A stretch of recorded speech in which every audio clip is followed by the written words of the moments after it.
Greetings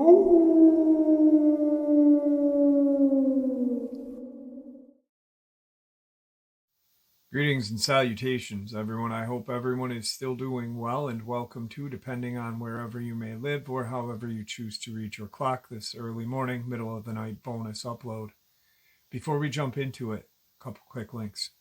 As many of you know, I rely on Patreon, PayPal channel membership, and the merch to help the channel to continue to grow and go. Links to Patreon, PayPal, and channel membership is in the description below. Merch displayed directly under the video. Also, Dogman Frightening Encounters, Volume 1 through 3, the audiobook versions. They were written and researched by Tom Lyons, narrated and produced by me, Jeff Nadolny. Those audiobooks are available on Audible, Amazon, and iTunes, links to which are also in the description as well. And finally, last but definitely not least, if you'd really like to help support the channel to continue to grow and go, simply subscribe. It does not cost a cent. Click the like button, takes half a second. If you don't want to miss out on any of the informative uploads that I put out daily, click that bell icon, and folks, please leave a comment. Why? Well, because all these things really do help this channel to continue to grow and go. And yes, folks, they definitely do matter. Now, everyone, I have taken far too much of your time. Let's jump in to this early morning or middle of the night bonus upload, shall we? Today's first encounter. Mike lives near Irwin, Tennessee, along with his wife and their dog. Mike and his wife have had 2 encounters with feral wild men. One encounter was just recent. Mike said the first encounter was back in June of 2019 when he and his wife were both in their living room together watching TV at around 8 p.m. They were both startled when they saw a deformed man's face appear in a window. Mike's wife literally yelled out in fright, stared at them, and gave them an evil smile and ran off into the woods. They did call the police. Police searched the yard and tree line but found nothing. By 11 p.m., while in bed, Mike and his wife, who couldn't sleep and had the gun nearby, heard disturbing laughter from outside of the window. The laugh was a lunatic-type laugh. Mike took his gun and went out the door and out of his porch, where he yelled, "Get the hell out of here," and shot 2 rounds into the ground. Mike saw not 1 but 2 wild men run from behind his shed into the woods. Mike was so disturbed at the sight of them that he shut and locked the door. He returned to the bed with his wife, but they both could not sleep. The following morning, Mike's wife routinely let their dog outside to use the restroom. The dog will do her business, then will always return to the front door and scratch to be let in. The dog was not seen again since his wife let her outside that morning. Just last week, Mike's wife had a sighting. She was returning home from the supermarket and was unloading groceries from her truck when something up in the trees grabbed her attention. She saw a deformed man up in a tree staring at her and grinning widely. She got back in her truck and left and drove to her husband's office. They both don't know what to do because the police are finding nothing and they feel like they are not being taken seriously by law enforcement. Mike did install several security cameras. Mike's description of the wild man: taller than 6 foot, thin but toned body, long hair on their heads with patches of hair throughout their bodies, pale gray skin, long fingernails. Eyes are large and wide and are black. Looks like a man/Bigfoot troll mix, deformed features in the face and head. Update. Mike did locate the dog about 1/8 of a mile from his house in the woods, dead. The dog was not in great condition, and I will not go into those details here, but fur was how he recognized his dog. To be conservative, there was not much left but fur and bones. The wife does believe a feral wild man is responsible. Mike and his wife continue to have sightings, but mostly up in trees. They have excluded the police because the police never find anything and have told Mike and his wife that they are most likely seeing campers throughout the woods. Mike's wife stated that she is aware of times when the feral wild men are near because of an odor, a very distinct odor. The wife seems to be having more sightings than her husband. They believe the feral men are more interested in her. They have had one additional scare of something peeking through their window and described the face as looking like an evil Smeagol from Lord of the Rings, describing the hit-and-miss strings of long hair and almost bald scalp. They have both heard a lunatic-type laughing in the woods at night. It's not everyday occurrence, but they are afraid. They are mindful and careful. Mike says it's one of those things where you have to try to live with it. Stay out of the woods and stay armed just in case. The wife is sure these feral wild men are not Bigfoot and not campers just messing with them. Today's second encounter. This takes place in my hometown of Vernon, New Jersey, 2009. The town is near the northern tip of New Jersey in the Appalachian Mountains and borders New York State. I was 17 at the time and at a party with friends. The town's very large and divided up into different communities, most lake-based. But the one my friend's house was in was called Old Orchard. It's more developed than the typical neighborhood, but was up a steep hill with lots of woods around it. It was a summer evening, so we spent our time outside in their backyard. Some people were drinking, but myself and the other witness were not. The backyard had a thin tree line dividing it from another lot behind it, and with leaves on the trees, it was thick enough to block your view from the yard. Well, after dark, I went through the tree line and into the next lot with someone. We walked a few steps through the trees and we sat down with our backs to the tree line facing the lot, which was a large upward sloping hill with a single tree in the center, maybe 100 yards from us. The lot was bordered on the right by a road with a streetlight that partially illuminated the area, and to the left there were similar tree lines bordering other properties. After sitting and talking for a while, we both fell quiet when we heard something. It was just for a moment, but it sounded like sniffing, like the sound of a dog makes, with its nose to the ground searching for something. I was facing the tree line bordering my friend's property. We could clearly hear everyone in the yard carrying on only feet away. The sniffing sound did not continue. I glanced around behind me into the lot and saw nothing. We continued to talk. To preface the rest of the story, I want to note that northern New Jersey has a large black bear population, and in my town it is very common to see them in your yard, crossing the road, or even have them break into your home in search of food. Combine that with being someone who spent a lot of time outside and in the woods, I know what a bear looks like and how it moves and sounds. And I know what other large predators are in the area, and what I saw was none of these things. So some time passes, long enough to forget about the phantom sniffing, and then I hear it again. And the other person does as well. It's the same nose to the ground, sniffing out prey type sound, and it's loud and seemingly coming from all around us. We can still hear the party going on, and as loud as the sniffing is, they don't seem to notice it. I look at the person I'm with. They're frozen, with their eyes locked on something ahead of them. I turn and face into the lot as the sniffing continues. And under the tree I see a large dark outline of something. It's shaped like a bear but larger, standing about 6 feet on all fours. Its head's down to the ground and it's sniffing around under the tree. But it still makes no sense that we would be able to hear it from all the way from where we were, let alone how loud it was. Then it moves forward, and that's when I am certain it's not an animal I am familiar with, because it puts its 2 front legs out first, and then its back legs shuffle forward in one motion like a rabbit or a kangaroo. I didn't watch for very long, but enough to see it keep shuffling forward like that for a few more times. The whole time its head is to the ground, sniffing as loud as it's breathing in our ears. Again, it was only bright enough to see the silhouette, but it appeared to have fur. I had a strong feeling that it could feel me looking at it, and if I kept watching it, it would notice me. And I did not want that to happen. The person and I locked eyes, grabbed each other's hands, and bolted back to the yard. No one else noticed. Most were too drunk to even know we were gone.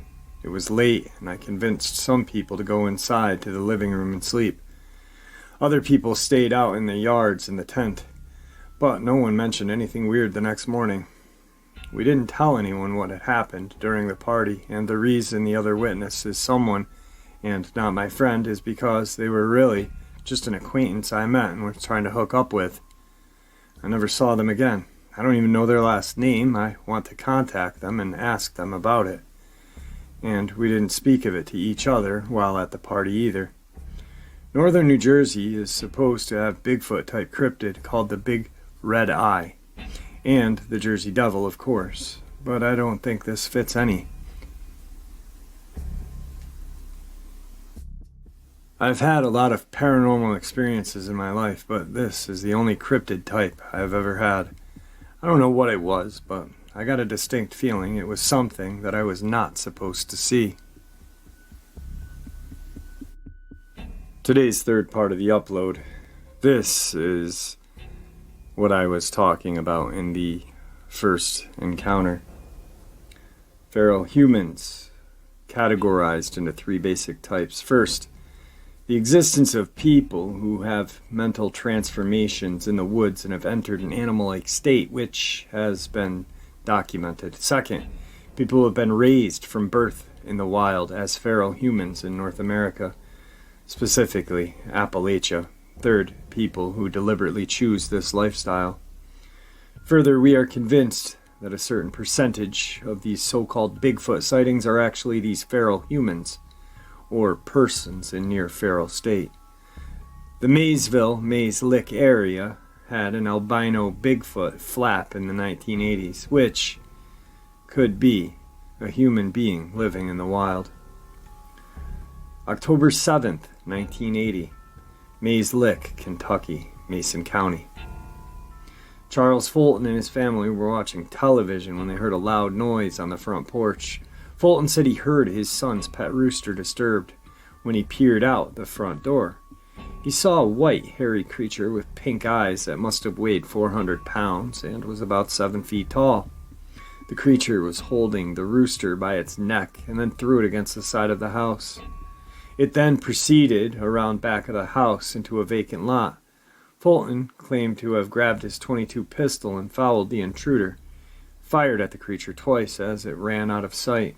Fulton believes that the lights coming from his porch and living room may have frightened the creature, and that is why it seemed to go on a rampage. Fulton said that this white hair was real long, much like a horse's mane. He also stated that the creature was man-like, except the eyes were like that of an animal. November 5th, 1980, Mason County, Kentucky, west of Maysville on US 68. Mr. Noble Clay, an Alabama truck driver, was hauling steel west on US Route 68. When he saw a figure on the opposite side of the highway, he slowed his vehicle and turned on his high beams, thinking that it was a hitchhiker. When he approached the figure, he was shocked to see an enormous humanoid creature with white hair. After this encounter, he contacted locals on CB Channel 22 to see if there was a zoo or circus in the area. He thought that possibly an ape had escaped. When police were called to investigate, they took Clay's statement and filed a report. He stated to the police that he had never been to this area before and knew nothing about alleged Bigfoot reports. The police believed that Clay was serious on what he reported. This incident was on file with the Maysville, Kentucky Police Department. Summer of 1985, Estill County, Kentucky. After local residents began reporting a man-like figure prowling in the woods near their homes, Bigfoot rumors began circulating like wildfire in the area. Police combed the wilderness in the area and apprehended name withheld a native of Irvine, Kentucky, who had been on the missing persons list for 3 years, according to reports. He was naked but covered with mud and foliage to the extent that vines and moss and lichen were actually growing in his hair and on his body. He was in a completely animal-like state, could not and would not speak English, and had to be forcibly subdued. He was taken to Patty A. Clay Hospital in Richmond. We have no further reports on his recovery.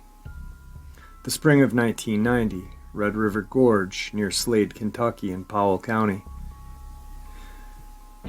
An author encountered a face-to-face in the wilderness near Cloud Splitter Rock. An adult 30s Caucasian male walking in the woods naked but covered with mud, leaves, and vines, which were matted into his hair and beard as well, giving him an almost absurd swamp thing appearance. He walked with a hunched, ape-like gait.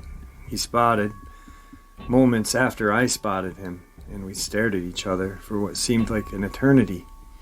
Finally, he turned and fled. His eyes seemed to show some intelligence, but he was still extremely animal-like and seemingly unable to speak. I made no effort to follow him. The similarities between this case and the ones above are striking.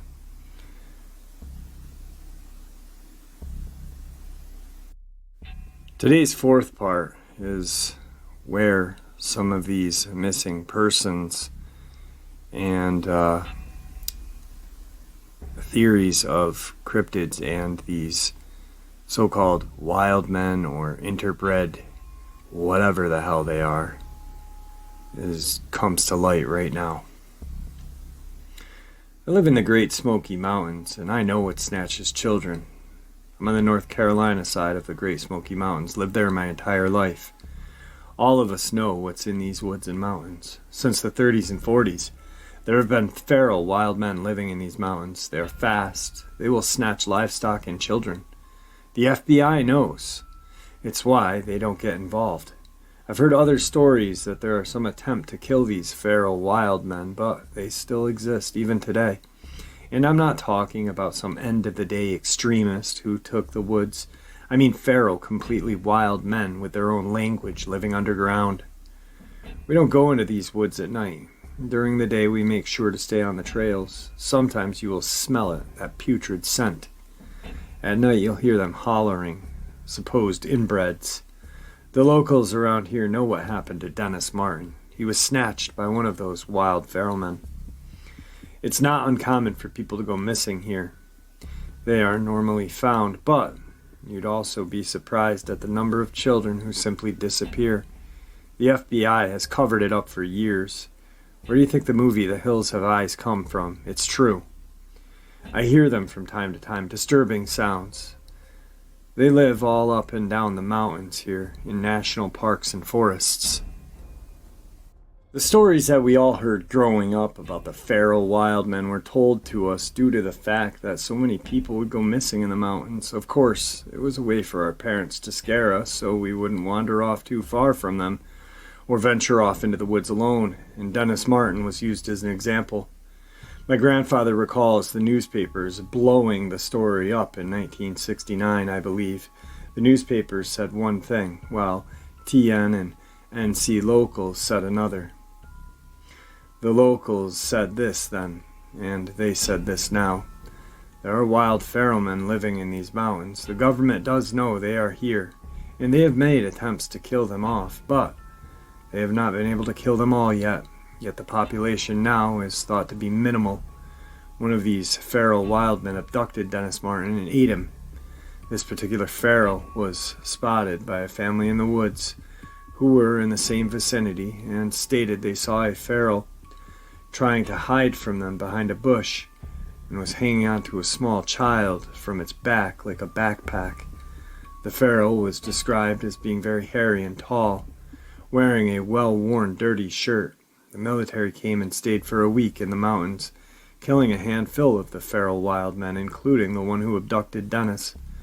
Dennis's bones were found by the military, but this was hidden from the family and the papers. One of the agents that worked on this and was ordered into the woods to kill the feral men ended up committing suicide some years later, not being able to cope with what he had seen in those mountains all those years and after other assignments into similar incidences. My grandfather claimed to have seen 2 of them in his life. He told me that his first encounter was when he was a child, years before the Martin case, when he and his dad were on a trail in the woods on the Tennessee-North Carolina line when they both approached a dead-end area that bordered a heavy tree line. Just inside the tree line, they saw a wild hillbilly leaning over a deer, eating its insides. Wild hillbilly is what my grandfather said the locals used to call them long before any media named them anything else. The wild hillbilly was man-like, long hair, and was very oily and dirty. The body hair was extensive. The man was bloody, having obviously just killed the deer. My grandfather said that his dad would later say that the hillbilly had a string of deer guts in his deformed hand. My grandfather has always mentioned the smell of pure garbage and vomit.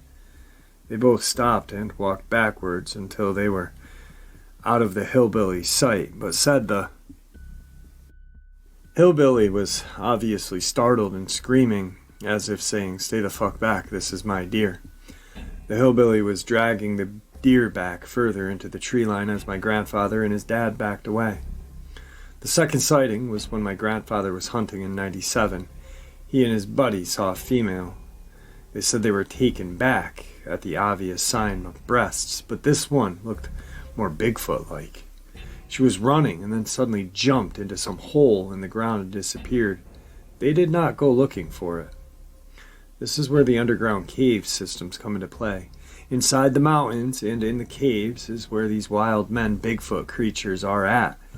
And that's why they cannot be found. It's worldwide. Governments know of them. They don't get involved with these creatures unless there's a disappearance and they have to go in and kill, as they did with Dennis Martin. Our governments admitting to these creatures and UFOs would break down our religious systems. Dealing with public about these creatures is something that has been avoided for years at all costs. Our caves and mountains can't be controlled. The underground cave systems are massive, and what's in them is beyond basic human comprehension. Yes, these wild feral men are cannibal and inbred. They will often snatch children to eat. Some are raised to reproduce. The geriatric population and disabled are easy targets for food because it's not expected they'll fight back. They also have trap doors in the woods and doors in the mountains. They will often steal clothing, dig in trash, take pets and farm animals. Though I personally have never seen a wild feral man, I do have evidence of them. The smell also. I have tons of stories and other things I've seen out in these mountains, more demonic, but so far I have yet to see a wild feral man. I believe, though, only because of the other things I have experienced out here throughout my life. I believe that a lot of the missing 411 cases will not be solved. Kids, hunters, tourists, all missing in a blink of an eye. Everyone always expects reasonable explanations for things because we are still so primitive. Our eyes are just not open to what's really out there. I do not believe much of the population could mentally handle or cope with it if they did know the truth. I believe the wild feral men, our Panamanian jungle, was also responsible for the Frone-Kramers case.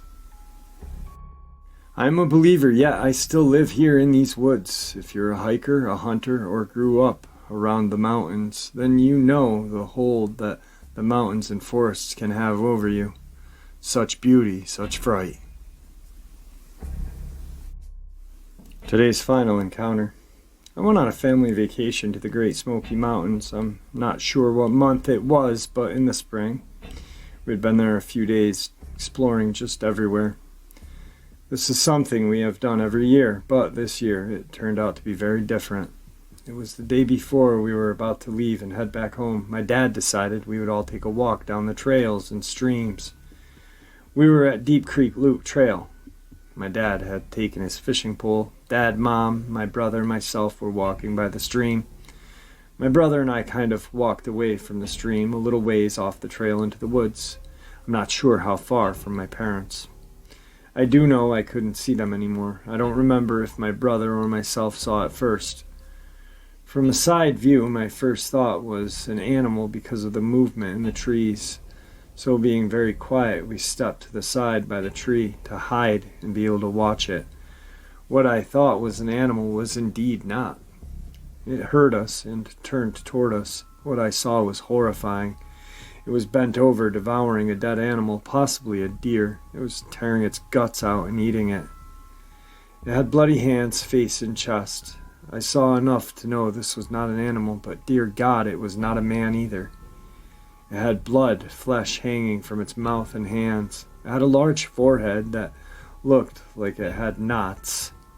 It was very hairy, but not as hairy as a bear or Bigfoot, and between the blood and skin looked dirty. It was a deformed man.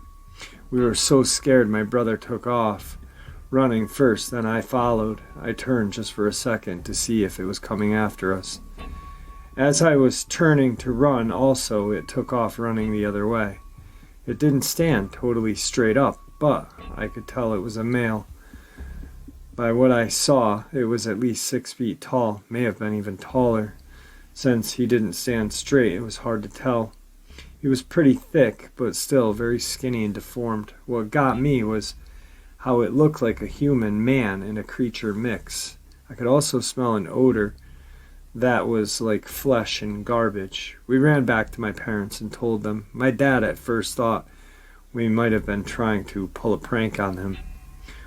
He played along and walked back to where he had come from. A minute later, he came back and said, "We have to go now." His face was pale, like he had lost all his color.